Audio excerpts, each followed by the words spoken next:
Speaker, and I congratulate the honourable gentleman for getting on bringing this very important debate, and also the honourable lady for Birmingham Yardley. She comes to this House with a huge amount of experience and passion, and we are lucky to have someone with her background in this place.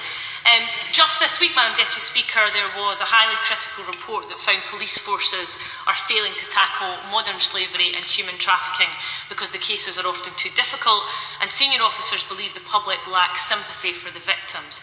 This report should concern us all as we consider our international obligations and how we support those who've endured trafficking and modern slavery.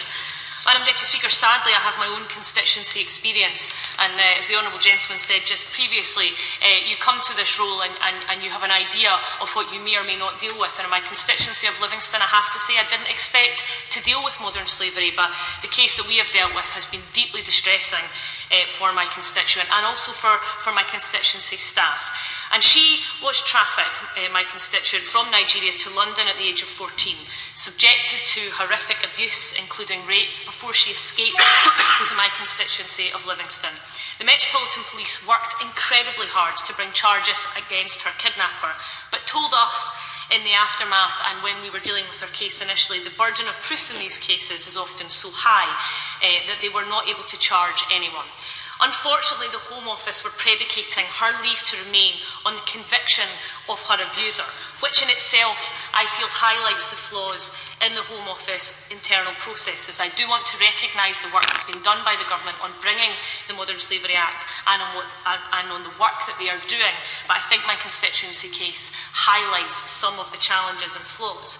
And one of the officers in the Met dealing with my constituency's case, identified some of the issues, and I quote, "I would advise that the burden of proof in a criminal case is far higher, beyond all reasonable doubt, than of a civil case, balance of probability. In light of this, I would suggest that any outcome of a criminal case should not adversely impact on any immigration appeal." And I know that the Prime Minister, when she was Home Secretary, commissioned a report which said that slavery remained underreported, but operational response was improving. However, the review said that there were problems, including a lack of consistency between law enforcement and criminal justice agencies, and poor quality intelligence at all levels. So as things stand, and due to the work and interventions of my office, my constituency has a year's temporary leave to remain and the right to work, but the clock is ticking.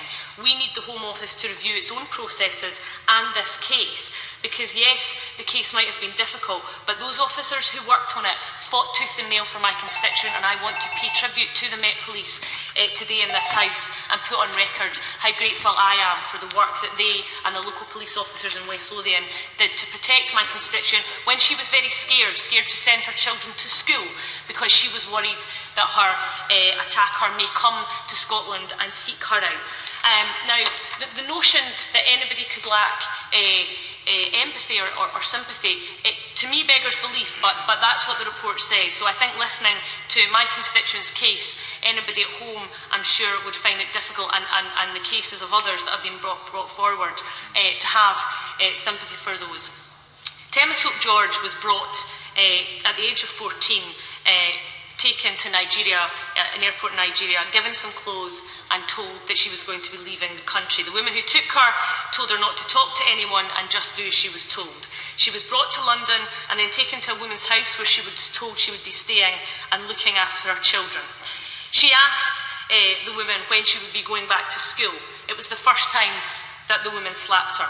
Mrs. George also asked about her mother, and she was told only to speak when she was spoken to and that she would not be allowed to make any friends. Her daily routine involved getting up at 5 a.m. to get the children ready for school, to collect them, to do the shopping, to do the cleaning and the cooking. If she went out on an errand, the woman who was holding her would spit on the floor and tell her that she had to be back before the spit had dried or she would be beaten. She ran everywhere because she was frightened of being late. She was beaten on a daily basis. She had her head flushed down the toilet. She was often privy to what we believe were drug deals within the house. She had a kettle of boiling water poured over her chest. The details are very distressing, Madam Deputy Speaker, and my constituent gave us permission before I came to the House today to share those. I haven't shared them publicly before, although I have raised the case, and I'm grateful for the work that has been done by the Home Office to date. Mrs George was terrified that she would be killed and that nobody would know that she was there. She was told if she ran away, nobody would believe her, and that there was nowhere for her to hide and she would not be found. She said there was often men hanging around, and eventually, when she did escape at age 17, she spent some time on the streets, was homeless, and eventually was held at knife point and raped in North London. She managed eventually to escape with her now husband to Livingston. They had jobs, they had 3 children, 3 beautiful children, and they started a new life in Livingston. But when she applied for indefinite leave to remain, she was told she couldn't work and she had to leave her job. Since the Home Office intervention and the temporary leave to remain, both her and her husband have returned to work, and her husband recently won an award for social entrepreneurship. As I said previously, it seems incredible that in today's day and age, anybody would face such persecution and such terrible treatment. But it is the reality of my constituent, and I would ask the Minister today to work with me to look again at my constituent's case. It is so distressing. She has come to Livingston and spent significant years there, bringing up her children and contributing to society. Now, the Scottish Government has done a huge amount of work on this and published its trafficking and exploitation strategy, which identified how to support victims, find perpetrators and disrupt activity. I know that the Scottish Government is hugely committed to that work and would encourage the UK Government to look at the good examples that are being worked on there. It is the duty of all members in this House, and indeed all governments, to do everything that we possibly can. The flaws that exist within the legal system and in the Home Office are real. These are real constituency cases that we have. So I hope that the Minister is listening to us and that she will do all that she can to make sure the flaws in the system are sorted out.